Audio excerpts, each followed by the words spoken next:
নমস্কার বন্ধুরা, আমের সিজনে আমাদের সবারই রান্নাঘরে আম দিয়ে কী বানাবো সেটারই তোড়জোড় চলে। আমের সিজনে আম দিয়ে কেক বানাবো না সেটা কি করে হয়, তাই ময়দা ছাড়া সুজি দিয়ে আমের কেক বানানোর রেসিপি নিয়ে এসেছি। সুজি আমের এই কেকের রেসিপি তোমরা একবার দেখলেই ঘরে খুব সহজেই বানিয়ে নিতে পারবে।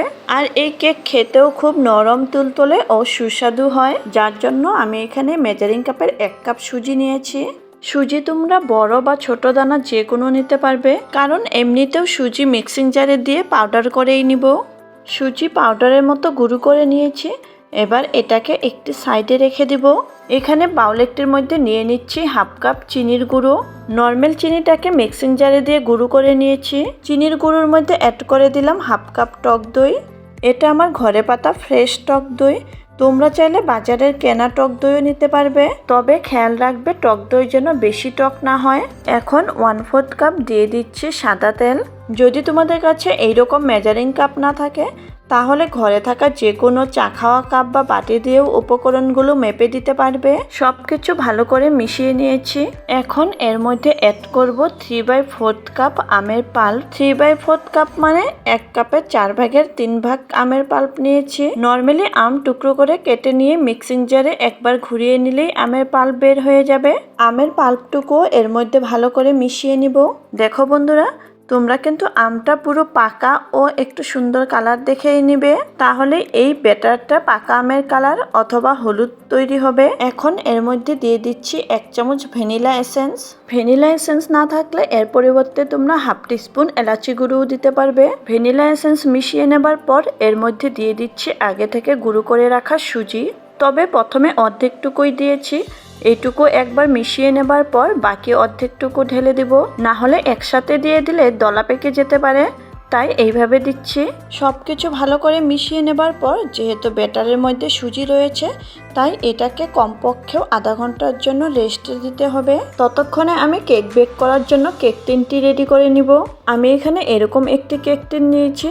তোমরা তোমাদের হাতের কাছে থাকা যে কোনো রাউন্ড বা স্কোয়ার শেপের কেক টিনও নিতে পারবে। কেক টিনের মধ্যে একটি সাদা কাগজ পেতে সামান্য একটু তেল দিয়ে দিয়েছি।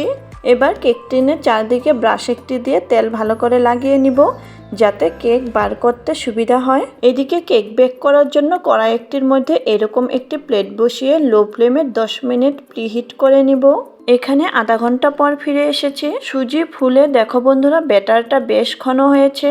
আমাদের কিন্তু সুজি ম্যাঙ্গো কেকের জন্য এইরকম ঘন ব্যাটারই চাই। এখন ব্যাটারের মধ্যে দিয়ে দিচ্ছি 1 টিস্পুন ও 1/4 টিস্পুন বেকিং পাউডার, আর দিচ্ছি 1/4 teaspoon baking soda. Baking powder ও বেকিং সোডা অ্যাক্টিভ করার জন্য দিয়ে দিলাম সামান্য পরিমাণে দুধ। এবার এই বেকিং পাউডার ও বেকিং সোডা ব্যাটারের মধ্যে ভালো করে মিশিয়ে নিতে হবে। এই দুটো ব্যাটারের মধ্যে মেশানোর সাথে সাথেই কিন্তু কাজ করা শুরু করে দিয়েছে। তোমরা হয়তো দেখে বুঝতেই পেরেছো যে ব্যাটারটা কত ফ্লাফি হয়ে গিয়েছে। তাই বেশি দেরি না করে স্প্যাচুলা একটু দিয়ে ব্যাটারটা কাট অ্যান্ড ফোল্ডে মিশিয়ে নিয়েই কেক টিনের মধ্যে ঢেলে দিব। এখানে একটি রিকোয়েস্ট করব, যদি আমার ভিডিওটি দেখে ভালো লেগে থাকে একটি লাইক করে দিও। আর তোমরা যারা আমার চ্যানেলে নতুন করে ভিজিট করেছো, চ্যানেলটিকে সাবস্ক্রাইব করে পাশে থাকার অনুরোধ রইল। সাথে থাকা বেল আইকনটি প্রেস করে রাখবে, যাতে আমার দেওয়া নতুন ভিডিও নোটিফিকেশন তোমাদের কাছে প্রথমেই গিয়ে পৌঁছায়। কেকের ব্যাটারের ওপরটা স্প্যাচুলা একটি দিয়ে সমান করে এর উপরে কিছু কেটে রাখা ড্রাই ফ্রুটস দিয়ে দিলাম। আমি এখানে কয়েকটি কাজু বাদাম, পিস্তা, আলমন্ড ছোট করে কেটে দিয়েছি। তোমরা নিজেদের পছন্দ মতো ড্রাই ফ্রুটস দিতে পারবে। কেক টিনটি একটু ট্যাপ করে নিয়ে প্রিহিট করে রাখা কড়াইয়ের মধ্যে কেক টিনটি বসিয়ে দিব। এবার ঢাকনা লাগিয়ে লো ফ্লেমে 30 থেকে 35 মিনিট কেকটি বেক করে নিব। 35 মিনিট পর ঢাকনা খুলে কেকের ভিতরে একটি ছুরি ঢুকিয়ে দেখে নিচ্ছি যে কেকটি ভালোভাবে বেক হয়েছে কিনা। ছুরির মধ্যে কেকের ব্যাটার লেগে আসেনি, তার মানে কেকটি ভালোভাবে বেক হয়েছে। এবার গ্যাস বন্ধ করে কেক টিনটি নামিয়ে একটু ঠান্ডা করে নিব, তারপর ডিমোল্ড করব। এই কেকটি যে এতটাই ফুলবে সেটা আমি ভাবতেও পারিনি।